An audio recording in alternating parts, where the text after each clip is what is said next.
Dalawang low pressure area o LPA ang binabantayan ngayon ng Pag-asa. Lunes ng gabi, Agosto 4 nang pumasok sa Philippine Area of Responsibility ang unang namataang sama ng panahon. Ayon sa Pag-asa, ang panakanakang pag-uulan partikular sa silangang bahagi ng Virac Catanduanes ay dulot ng LPA na nasa loob ng PAR, ngunit mababa naman daw ang tsansa nitong maging ganap na bagyo. Sa kabila nito, asahan pa rin daw ang mga pag-ulan hanggang sa Biyernes. Apektado pa rin yung buong Bicol region nitong low pressure area na kasalukuyang nasa layong 170 kilometers east ng Virac Catanduanes.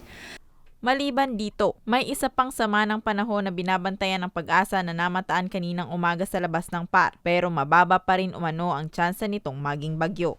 Itong LPA na nasa labas ng PAR at itong LPA na nasa may east ng Catanduanes ay pareho namang may low chance na ma-develop bilang isang bagyo. Ganun pa man, itong minomonitor natin na nasa loob ng Philippine Area of Responsibility, asahan natin na magdadala ng mga pag-uulan sa Bicol region. Pinapayuhan pa rin ng Pag-asa ang publiko na maging alerto at ugaliing tumutok sa kanilang mga ipapalabas na update para mas maging ligtas. Para sa mga balitang Tatak Bicol, Rose Bilista.